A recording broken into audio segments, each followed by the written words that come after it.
रब्बी अऊज़ु बिका मिन हमजाति सयातीन व अऊज़ु बिका रब्बी अन यहदुरून बिस्मिल्लाहिर रहमानिर रहीम रब्बि इश्रह ली सदरी व यस्सिर ली अमरी वहलुल उक़दतम मिन लिसानी यफ़क़हू क़ौली रब्बी जिदनी इल्मान।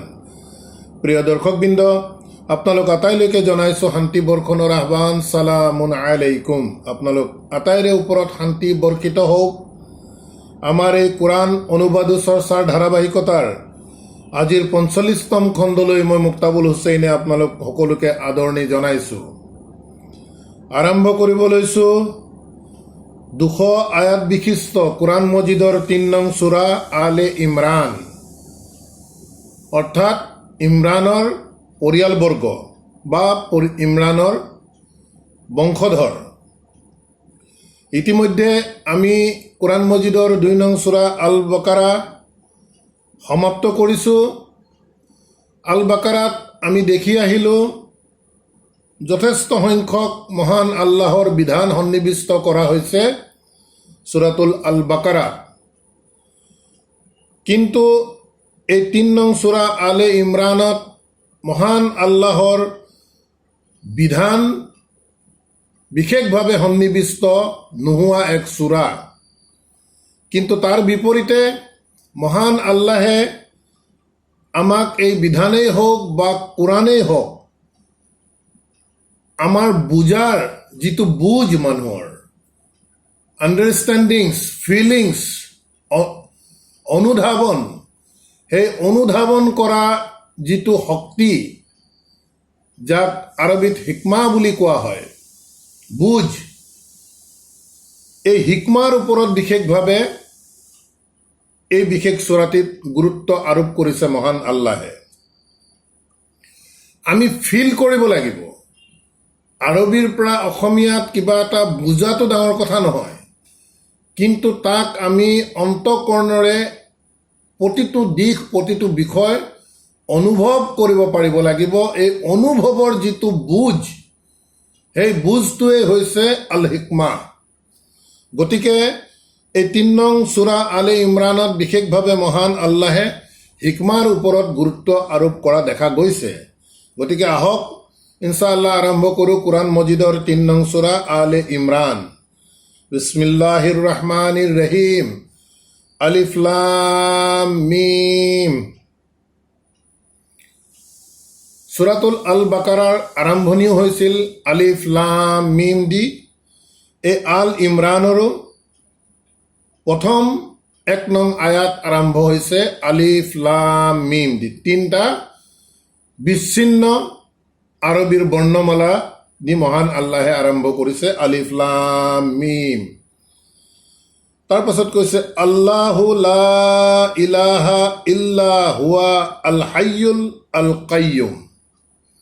ইতিমধ্যে সূৰাতুল আল বাকাৰাৰ আয়াতুল কুৰসিত আমি এইটো পাই আহিছোঁ যে আল্লাহু লা ইলাহা ইল্লা হুৱাল হাইয়ুল কাইয়ুম বুলি আয়াতুল কুৰসি ২৫৫ নং আয়াত আমি পাই আহিছোঁ ইতিমধ্যে। সেই একে আয়াতৰে পুনৰাবৃত্তি কৰিছে ইয়াত মহান আল্লাহে, যাতে আমি গভীৰভাৱে ইয়াক চিন্তা কৰি বুজাৰ চেষ্টা কৰোঁ। আল্লাহ, আল্লাহু লা ইলাহা,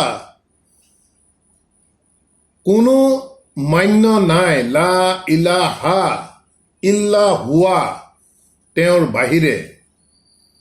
প্ৰথমতে আৰম্ভ কৰিছে আল্লাহ, আল্লাহু, তাৰমানে আল্লাহৰ বাহিৰে আমাৰ কোনো মান্য নাই। আল হাইয়ু আল কাইয়ুম। আল হাইয়ু তেখেত চিৰঞ্জীৱ, আল কাইয়ুম তেখেত চিৰস্থায়ী। তাৰপাছত কৈছে নাজ্জালা আলাইকাল কিতাব বিল হক। নাজ্জালা অৱতৰণ কৰা গৈছে, নাজিল কৰা গৈছে, আলাইকা তোমাৰ ওপৰত। বিশেষভাৱে মুহাম্মদ সাল্লাল্লাহু আলাইহি সাল্লামৰ প্ৰতি ইংগিত কৰা গৈছে ইয়াত, কিয়নো আলাইকা বুলি কয়, কা ছেকেণ্ড পাৰ্চনত মহান আল্লাহে কৈছে নাজ্জালা, নাজিল কৰা গৈছে, আলাইকা তোমাৰ ওপৰত, আল কিতাব এই কিতাপখন, বিল হক চূড়ান্ত সত্য, চূড়ান্ত বাস্তৱতা সহকাৰে এই কিতাপ তোমাৰ ওপৰত নাজিল কৰা গৈছে মুসাদ্দিকাল লিমা বাইনা ইয়াদাইহি, মুসাদ্দিকান সত্য স্থাপন কৰে এই কিতাপখনে। মুহাম্মদ সাল্লাল্লাহু আলাইহি সাল্লামৰ ওপৰত যি কিতাপ নাজিল হৈছে এই কিতাপখনে সত্যতা স্থাপন কৰে লিমা বাইনা ইয়াদাইহি, ইয়াৰ আগত যিসমূহ কিতাপ আছিলে, ইয়াত হি দি পেলাই এই কোৰাণখনক বুজোৱা গৈছে। লিমা বাইনা ইয়াৰ আগত, বাইনা ইয়াদাইহি ইয়াৰ আগতে যি আছিলে, যিসমূহ কিতাপ আছিলে সেই কিতাপসমূহৰ সত্যতা স্থাপনকাৰী এই কিতাপ হৈছে আল কোৰাণ। ৱা আনজালাত তাওৰাতা ৱাল ইনজিলা, আৰু আগত কি নাজিল কৰা গৈছিলে? আল্লাহে কৈছে আৰু নাজিল কৰা গৈছিলে ৱা আনজালা, আৰু তেখেতেই নাজিল কৰিছে আত তাওৰাতা তাওৰাত, ৱাল ইনজিলা আৰু ইনজিল। গতিকে এই আয়াতটোত মহান আল্লাহে অতি স্বাভাৱিকভাৱে কৈছে যে এই কিতাপ তোমাৰ ওপৰত নাজিল কৰা গৈছে চূড়ান্ত বাস্তৱতা, চূড়ান্ত সত্য সহকাৰে, আৰু এই কিতাপে সত্যতা স্থাপন কৰে ইয়াৰ আগতে যিসমূহ কিতাপ আছিলে সেই কিতাপসমূহৰ সত্যতা স্থাপন কৰে এই তোমাৰ প্ৰতি নাজিল হোৱা কিতাপখনে। আৰু তেখেতেই নাজিল কৰিছিলে আত তাওৰাতা ৱাল ইনজিলা, তাওৰাত আৰু ইনজিল তেখেতেই নাজিল কৰিছিলে। মিন কাবলু হুদান লিন্নাসি, মিন কাবলু তাৰমানে এই কিতাপৰ আগত, মিন কাবলু হুদান পথ প্ৰদৰ্শক, পথ নিৰ্দেশনা, হিদায়ত, হুদান লিন্নাসি মানুহৰ বাবে। এই কোৰাণ অহাৰ আগতেও মহান আল্লাহৰ দ্বাৰা যিসমূহ কিতাপ আহিছিলে সেই কিতাপবোৰেও পথ নিৰ্দেশনা দিছিলে, হিদায়ত দেখুৱাইছিলে মানুহক, মানুহৰ বাবে।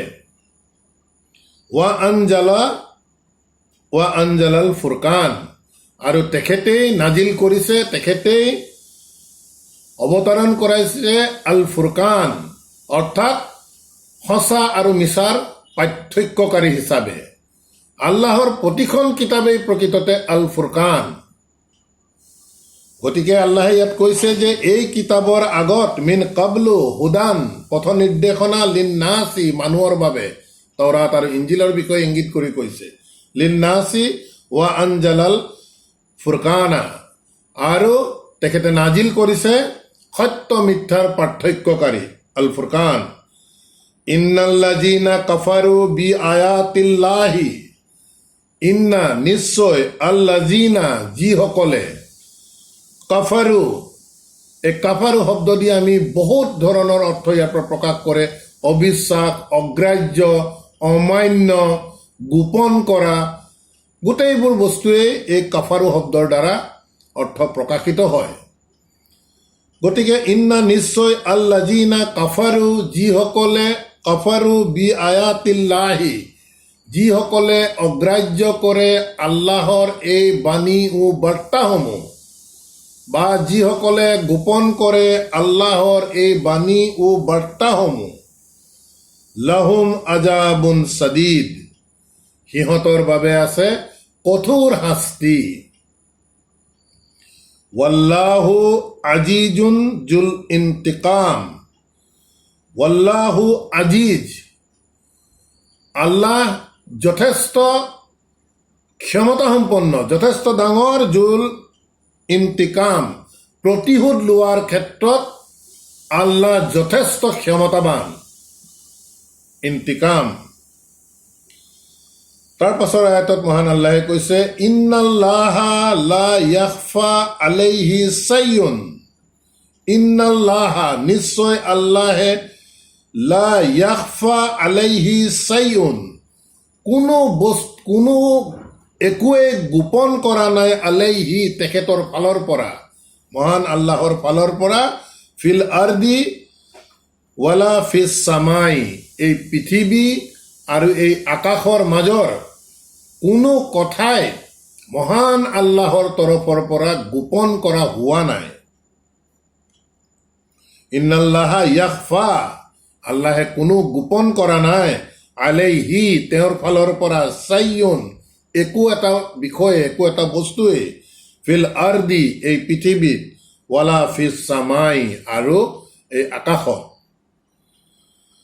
তাৰপিছত মহান আল্লাহে কৈছে যে হুৱা তেখেতেই আল্লাজি ইউছাউইৰুকুম ফিল আৰহাম।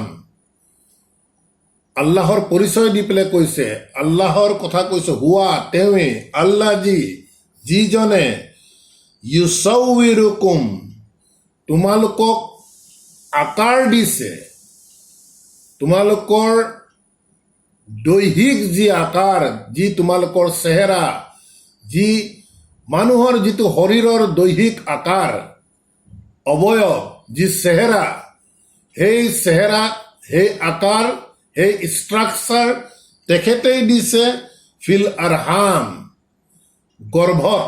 আৰহাম মিনছ মাতৃগৰ্ভত।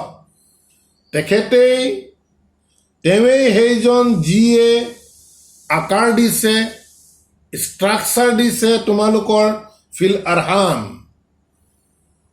মাতৃৰ গৰ্ভত। কাইফা ইয়াছাও তেখেতে যিদৰে বিচাৰে তেনেধৰণৰ তোমালোকক এই আকাৰ দিছে বা চেহেৰা দিছে। লা ইলাহা ইল্লা হুৱা তেখেতৰ বাহিৰে কোনো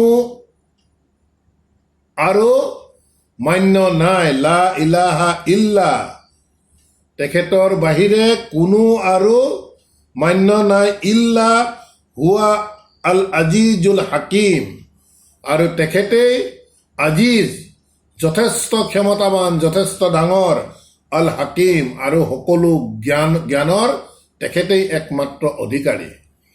গতিকে দৰ্শকবৃন্দ, আমাৰ এই যি চেহেৰা বা দেহাৰ গঠন মহান আল্লাহে আলহামদুলিল্লাহ আমাক দিছে, ইয়াত প্ৰকাশিত হৈছে যে তেখেতেই, মহান আল্লাহে আমাক এই ষ্ট্ৰাকচাৰ, দৈহিক গঠন, চেহেৰা, প্ৰতিটো বস্তু, চুলিৰ পৰা আদি কৰি ভৰিৰ নখলৈকে যাৰ যি আকাৰ প্ৰকাৰ আছে, কাৰোবাৰ ৰং কলা, কাৰোবাৰ ৰং বগা, কাৰোবাৰ চুলি কেঁকুৰা, কাৰোবাৰ চুলি ইত্যাদি গোটেইবোৰ সমস্ত বিষয় মহান আল্লাহে মাতৃৰ গৰ্ভত দিয়া বুলি কৈ আছে।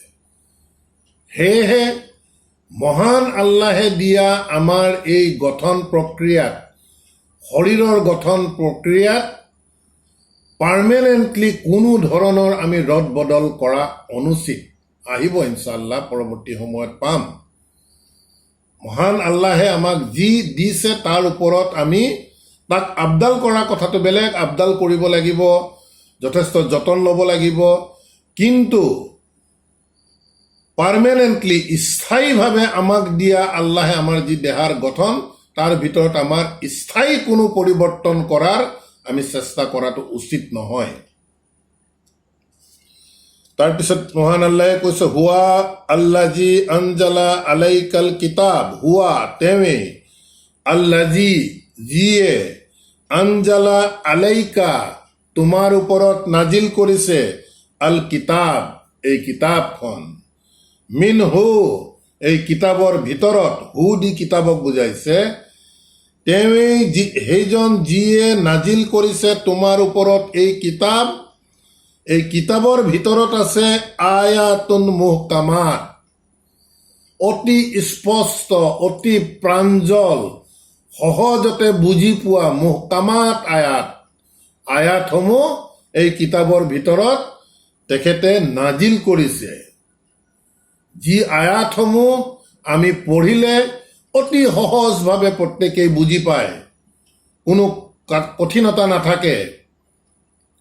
গতিকে এই কিতাপৰ ভিতৰত মিনহু আয়াতুন মুহকামাত, অতি স্পষ্ট, প্ৰাঞ্জল, সহজতে বুজি পোৱা আয়াতসমূহ তেখেতে এই কিতাপৰ ভিতৰত নাজিল কৰিছে। হুন্না উন্মুল কিতাব, এই স্পষ্ট, প্ৰাঞ্জল, সহজতে বুজি পোৱা আয়াতসমূহেই হৈছে হুন্না উন্মুল কিতাব, এই কিতাপৰ মূল বিষয়বস্তু। শাব্দিক অৰ্থৰ ফালৰ পৰা যদি আমি চাওঁ, হুন্না এই আয়াতবোৰে উন্মুল কিতাব, কিতাপৰ মাতৃ। শাব্দিক অৰ্থৰ পৰা যাওঁ, কিন্তু ই বুজাইছে কি, এই সহজ প্ৰাঞ্জল আয়াতসমূহে হৈছে এই কিতাপৰ মূল বিষয়বস্তু। ইয়াক আমি পঢ়ি বুজাত কোনো অসুবিধা নহয়। তাৰপিছত কৈছে ৱা আখাৰু, আৰু আনবিধ মুতাসাবিহাতুন, যি অতি স্পষ্ট নহয়, বিভিন্ন তাৰ অৰ্থবোধক ভাৱ তাৰ পৰা আহিব পাৰে। মুহকামাত আয়াত স্পষ্ট প্ৰাঞ্জল, কিন্তু মুতাসাবিহাত আয়াতসমূহ হৈছে অতি সহজতে আমি বুজা আয়াত নহয়। এটা আয়াতৰ তাৰ ভিন্ন ভিন্ন তাৰ অৰ্থ প্ৰকাশ পাব পাৰে, ভিন্ন অৰ্থবোধক আয়াত বুলি আমি ক'ব পাৰোঁ। গতিকে আমি দেখিলোঁ এই পবিত্ৰ কোৰাণৰ মাজত মহান আল্লাহে আয়াতসমূহক স্পষ্টকৈ দুটা ভাগত ভাগ কৰিছে।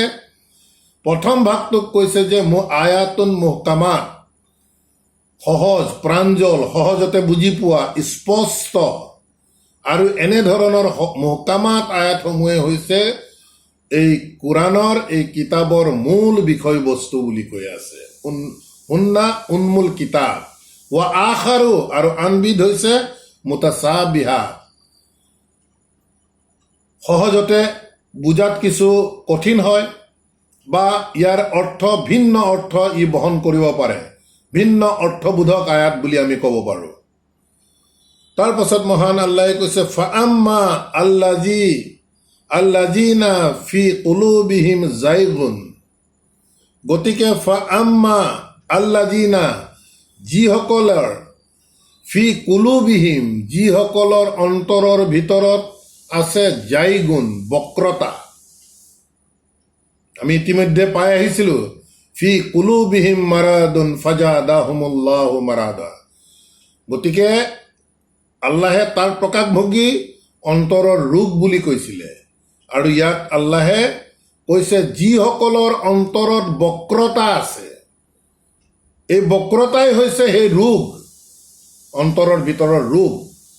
গতিকে আল্লাহে কৈছে ফাআম্মা আল্লাযিনা ফি কুলুবিহিম জাইগুন, সেইসকলৰ যিসকলৰ অন্তৰত আছে বক্ৰতা, ফায়াত্তাবিউনা মা তাসাবাহা, এই বক্ৰতা থকা লোকসকলে ফায়াত্তাবিউনা, এই অস্পষ্ট ভিন্ন অৰ্থবোধক আয়াতবোৰৰ মা তাসাবাহা, যিবোৰ ভিন্ন অৰ্থবোধক আয়াত, বক্ৰতা থকা লোকসকলে তাক ইত্তেবা কৰে, তাৰ পিছে পিছে লাগি থাকে। কোনোবাই ক'ব ইয়াৰ অৰ্থ এইটো ইণ্টাৰপ্ৰিটেশ্যন, ইয়াৰ ভিন্ন ইণ্টাৰপ্ৰিটেশ্যন হ'ব পাৰে।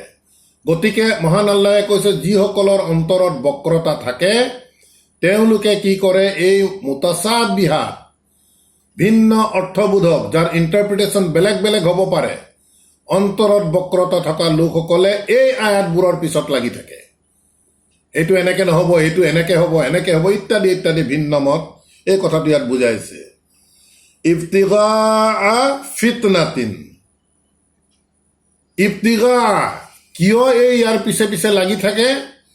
ইবতিগা, তেওঁলোকে বিচাৰে, আশা কৰে, ফিতনাতিন, যাতে ফিতনাৰ সৃষ্টি কৰিব পাৰে, সমাজৰ মাজত বিশৃংখল সৃষ্টি কৰিব পাৰে। এনেধৰণে মুতাসাবিহাত আয়াত লৈ পেলাই গাৰ জোৰ দি বিভিন্ন ধৰণৰ কথা ক'ব। আনজনে যদি সেই কথাটো নামানে তেতিয়াই সমাজত ফিতনাৰ সৃষ্টি হৈ গ'ল। অথচ আমি সেইবোৰৰ পিছত যে আমি লাগি আছো, আল্লাহে আমাক মুহকামাত আয়াত দিছে, সেইকেইটা আমাক মূল বিষয়বস্তু বুলি কৈ আছে।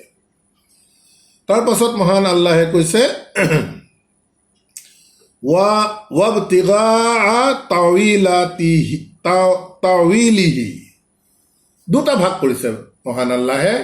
যিসকলৰ অন্তৰত বক্ৰতা আছে সিহঁতে এনেকুৱা মুতাসাবিহাত আয়াতৰ পিছে পিছে লাগি থাকে। তাৰ কাৰণ দুটা বুলি কৈছে। প্ৰথম কাৰণ দৰ্শাইছে আল্লাহে যে সমাজত ফিতনাৰ সৃষ্টি কৰিবৰ কাৰণে, আৰু 2 নম্বৰ কৈছে ৱাবতিগা তাৱিলিহি, আৰু ইয়াৰ প্ৰকৃত অৰ্থ কি সেই বিষয়েও তেওঁলোকে জনাৰ চেষ্টা কৰি থাকে। সেইবাবেও এই মুতাচাবিহাত আয়াতবোৰৰ পিছে পিছে লাগি থাকে। গতিকে দুটা দিশ মহান আল্লাহে এই পৰ্যায়লৈকে আমাক কৈছে। প্ৰথম দিশটো হৈছে যে সমাজত ফিতনা সৃষ্টি, 2 নম্বৰ কৈছে যে তেনেধৰণৰ লোকসকলে এই আয়াতৰ অৰ্থও বুজাৰ চেষ্টা কৰে। কিন্তু লগে লগে মহান আল্লাহে কৈছে ৱামা ইয়ালামু তাউইলাহু ইল্লা আল্লাহ। ৱামা ইয়ালামু নাজানে, আৰু কোনোৱে নাজানে তাউইলাহু এনেধৰণৰ মুতাচাবিহাত আয়াতবোৰৰ মূল অৰ্থ ইল্লা আল্লাহ, আল্লাহৰ বাহিৰে কোনো নাজানে। গতিকে আল্লাহে এই কথা আল্লাহৰ বাহিৰে কোনো নাজানে বুলি কোৱাৰ পিছত এনেধৰণৰ মুতাচাবিহাত আয়াতৰ পিছত লাগি থকাৰ অৰ্থই হৈছে অন্তৰত বক্ৰতা, সমাজত ফিতনাৰ সৃষ্টি কৰাৰ বাহিৰে তেওঁলোকৰ কোনো, যিটো বিষয় আল্লাহৰ বাহিৰে বেলেগে নাজানে বুলি আল্লাহে স্পষ্ট কৰি দিয়াৰ পাছত ইয়াৰ পিছত আমি অৰ্থ বিচাৰি ভিন্ন অৰ্থ দি পেলাই আমি সমাজত বিশৃংখল কৰাৰ কোনো প্ৰয়োজন থাকিব নোৱাৰে। তাৰপিছত মহান আল্লাহে কৈছে ৱাৰাছিকুনা ফিল ইলমি, ৱাৰাছিকুনা ফিল ইলমি। ইয়াত মন কৰিবলগীয়া এটা বিষয় আছে।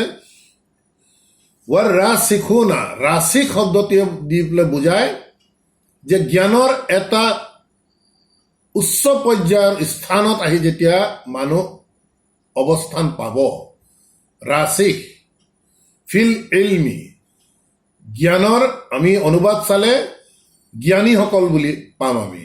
কিন্তু ইয়াক আমি বিশ্লেষণ কৰি আমি চাব লাগিব ৰাছিক বুলি কোৱাৰ লগে লগে জ্ঞানৰ এক নিৰ্দিষ্ট পৰ্যায়ত আহি উপনীত হোৱা। ফিল ইলমি, কিহৰ জ্ঞান? ফিল ইলমি, আল এলিম। পবিত্ৰ পুৰাণত এই আল এলিম শব্দটো যিমান বাৰ ব্যৱহৃত হৈছে প্ৰত্যেকবাৰে এই ইলিম কিন্তু একমাত্ৰ আল কিতাবৰ ইলিমৰ বিষয়ে কোৱা আছে। ইয়াৰ বাহিৰে আমি জ্ঞানী লোক বুলি ক'লে আমাৰ বিভিন্ন ধৰণৰ আমি সমাজত আমি জ্ঞানী লোক আমি দেখিবলৈ পাম বিভিন্ন বিষয়ৰ ওপৰত, কিন্তু সেইটো নহয়। সূৰাতুল আল বাকাৰাৰ 120 নং আয়াতটো যদি আপোনালোকে ঘূৰি গৈ বিচাৰে তাতো দেখা পাব মহান আল্লাহে মুহাম্মদ সাল্লাল্লাহু আলাইহি সাল্লামক ৱাৰ্ণিং দি কোৱা আছে যে ইহুদী নাছাৰাসকলৰ যদি খেয়াল খুচি তুমি অনুসৰণ কৰা, এই আল এলিম তোমাৰ ওচৰত আহি পোৱাৰ পাছত তেতিয়াহ'লে তোমাৰ কাৰণে কোনো ৱলি নাথাকিব আৰু কোনো আল্লাহৰ ফালৰ পৰা সহায়ক নাথাকিব। এই আল এলিম আহি পোৱাৰ পাছত, তাৰমানে আল এলিম যেতিয়াই ক'ব তেতিয়াই আল কিতাবলৈ যাব। দুনিয়াত আমি বিভিন্ন ধৰণৰ বহুত ইলিমৰ বিষয়ে পাব পাৰোঁ, ইয়াত নহয়। ৱাৰাছিকুনা, সেইসকল লোক যিয়ে এক নিৰ্দিষ্ট স্থানত উপনীত হৈছে এই পবিত্ৰ কোৰাণৰ জ্ঞানক লৈ, তাৰমানে তেওঁলোকে যিসকলে ভালদৰে কোৰাণ বুজি পাই আহিছে, ইয়াকুলুনা, তেনে লোকসকলে কয় আমান্না বিহি, এইবোৰ আমি বিশ্বাস কৰিছো। কুল্লুন, এই প্ৰত্যেকবোৰ মুহকামাত মুতাচাবিহাত আয়াত, প্ৰত্যেকবোৰ মিন ইন্দি ৰাব্বিনা, আমাৰ সৃষ্টিকৰ্তা প্ৰতিপালকৰ তৰফৰ পৰা আহিছে। ৱামা ইয়াজ্জাক্কাৰু ইল্লা উলিল আলবাব, আৰু ইয়াক মনত ৰাখিব নোৱাৰে। ৱামা ইয়াজ্জাক্কাৰু ইল্লা এক্সেপ্ট উলিল আলবাব, যিসকলে বিচক্ষণ ব্যক্তি, চিন্তা চৰ্চা কৰে, বিশ্লেষাত্মক দৃষ্টিভংগীৰে কথা বতৰাবোৰ চাই বিচক্ষণ ব্যক্তি, তেনে লোকসকলৰ বাহিৰে এই কথা সকলোৱে মনত ৰাখিব নোৱাৰে। গতিকে আলহামদুলিল্লাহ, আজি আমাৰ এই কোৰআন অনুবাদৰ চৰ্চা আমি ইমানতে সমাপ্ত কৰিছোঁ। ৰব্বানা আমান্না বিমা আনজালতা ফাক্তুবনা মাআছ শাহিদিন। সালামুন আলাইকুম।